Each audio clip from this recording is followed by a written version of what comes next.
Bonjour, aujourd'hui lecture de La première gorgée de bière et autres plaisirs minuscules. Un joli livre que je vous encourage à découvrir en entier, bien sûr. Il est de Philippe Delerme. Un couteau dans la poche. Pas un couteau de cuisine, évidemment, ni un couteau de voyou à cran d'arrêt, mais pas non plus un canif. Disons un opinel numéro 6 ou un laguiole. Un couteau qui aurait pu être celui d'un hypothétique et parfait grand-père. Un couteau qu'il aurait glissé dans un pantalon de velours chocolat à large côte.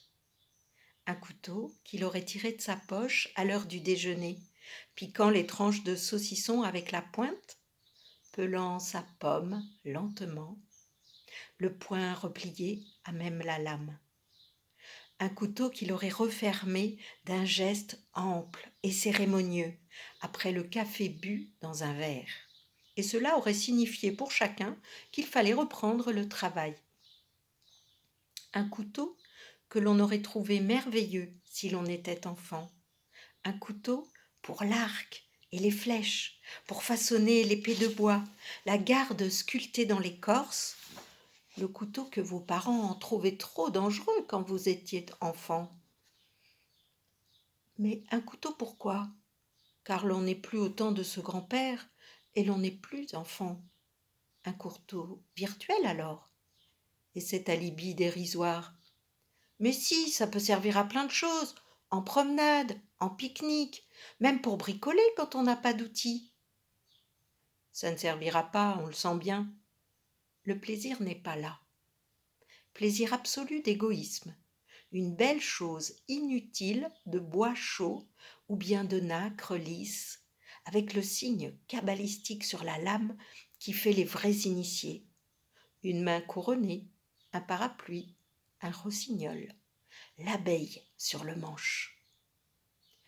Ah oui, le snobisme est savoureux quand il s'attache à ce symbole de vie simple.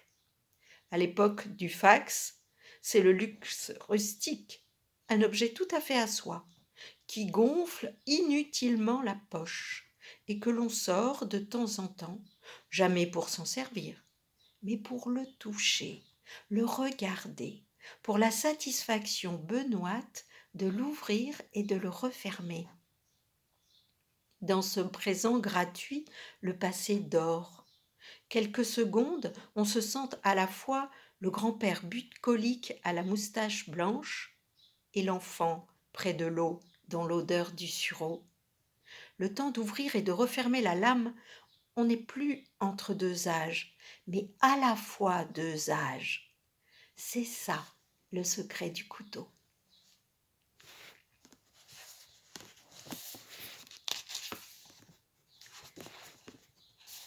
Laissez-vous aller avec ces histoires, laissez aller votre mémoire. Le paquet de gâteaux du dimanche matin. Des gâteaux séparés, bien sûr. Une religieuse au café. Un Paris-Brest. 2 tartes aux fraises. Un millefeuille. À part, pour un ou deux, on sait déjà à qui chacun est destiné, mais quel sera celui en supplément pour les gourmands? On égrène les noms dans sa tête. De l'autre côté du comptoir, la vendeuse, la pince à gâteau à la main, plonge avec soumission vers vos désirs. Elle ne manifeste même pas d'impatience quand elle doit changer de carton. Le millefeuille ne tient pas. C'est important ce carton plat, carré, aux bords arrondis et relevés. Il va constituer le socle solide d'un édifice fragile au destin menacé. Ce sera tout? Alors la vendeuse engloutit le carton plat dans une pyramide de papier rose, bientôt nouée d'un ruban brun. Pendant l'échange de monnaie, on tient le paquet par en dessous. Mais dès la porte du magasin franchi, on le saisit par la ficelle et on l'écarte un peu du corps, c'est ainsi. Les gâteaux du dimanche sont apportés comme on tient un pendule. sourcier de rites minuscules, on avance sans arrogance ni fausse modestie. Cette espèce de componction de sérieux de roi mage, n'est-ce pas ridicule? Mais non. Si les trottoirs dominicaux ont goût de flânerie, la pyramide suspendue y est pour quelque chose. Autant que ça et là quelques poireaux dépassant d'un cabas. Paquet de gâteaux à la main, on a la silhouette du professeur Tournesol, celle qu'il faut pour saluer l'effervescence d'après messe et bouffées de PMU, de tabac, de café. Petit dimanche de famille, petit dimanche d'autrefois, petit dimanche d'aujourd'hui, le temps balance en encensoir au bout d'une ficelle brune.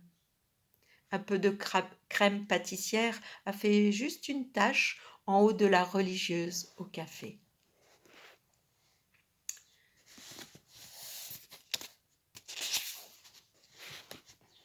Aider à écosser les petits pois.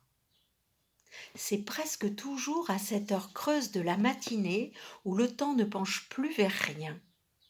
Oubliez les bols et les miettes du petit déjeuner, loin encore les parfums mitonnés du déjeuner. La cuisine est si calme, presque abstraite. Sur la toile cirée, juste un carré de journal. Un tas de petits pois dans leur gousse, un saladier. On n'arrive jamais au début de l'opération. On traversait la cuisine pour aller au jardin, pour voir si le courrier était passé. « Je peux t'aider ?» Ça va de soi, on peut aider. On peut s'asseoir à la table familiale et d'emblée trouver pour l'écossage ce rythme nonchalant, pacifiant qui semble suscité par un métronome intérieur. C'est facile d'écosser les petits pois. Une pression du pouce sur la fente de la gousse et elle s'ouvre, docile, offerte. Quelques-unes moins mûres sont plus réticentes.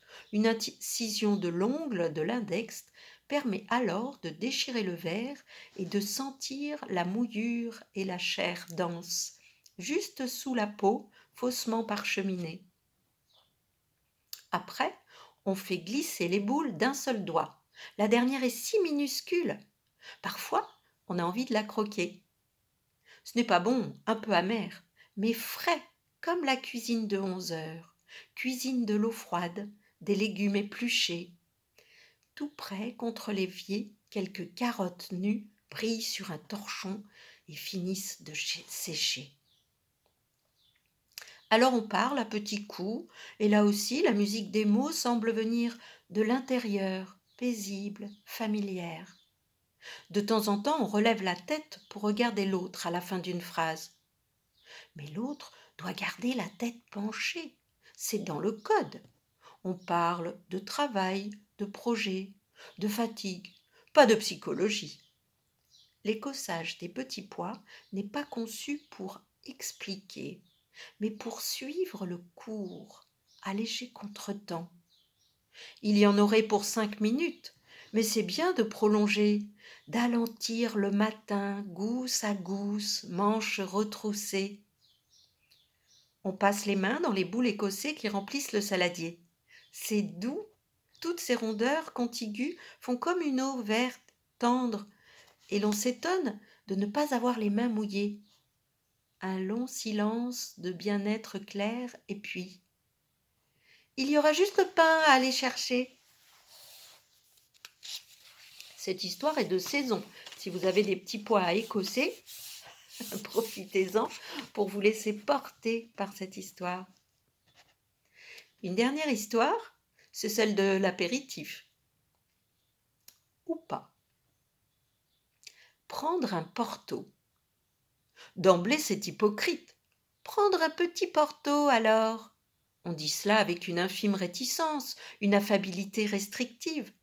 Bien sûr, on n'est pas de ces rabat-joie qui refuseraient toutes les largesses apéritives, mais le petit porto alors tient davantage de la concession que de l'enthousiasme. On jouera sa partie, mais tout petit, mezza voce, à furtive lampée. Un porto, ça ne se boit pas, ça se sirote. C'est l'épaisseur veloutée qui est en cause, mais aussi la parcimonie affectée. Pendant que les autres se livrent à l'amertume triomphale et glaçonnée du whisky, du martini gin, on fera dans la tiédeur vieille France, dans le fruité du jardin de Curé, dans le sucré suranné, juste de quoi faire rosir des joues de demoiselles. Les deux eaux de Porto gouleillent au fond de la bouteille noire. Porto, ça roule au fond d'un golfe sombre, avec un port de tête altier de gentilhomme, de la noblesse cléricale austère et cependant galonnée d'or. Mais dans le verre, il reste seulement l'idée du noir, plus grenat que rubis. C'est de la lave douce où donnent des histoires de couteaux, des soleils de vengeance et des menaces de couvent sous le fil du poignard. Oui, toute cette violence m'est endormie par le cérémonial du petit verre, par la sagesse des gorgées timides, du soleil cuit, des éclats assourdis, une saveur perverse de fruits mat où se seraient noyés les débordements, les brillances. À chaque lampée, on laisse le porto remonter vers une source chaude. C'est un plaisir à l'envers, qui s'épanouit à contretemps quand la sobriété se fait sournoise. À chaque coup de langue, en rouge et noir, monte plus fort le velours. Chaque gorgée est un mensonge. Voilà, j'espère que cette petite lecture vous a plu. Il est possible que je vous relise quelques autres petites histoires prises dans ce livre de Philippe Delerme, car c'est vraiment un pur bonheur. À bientôt!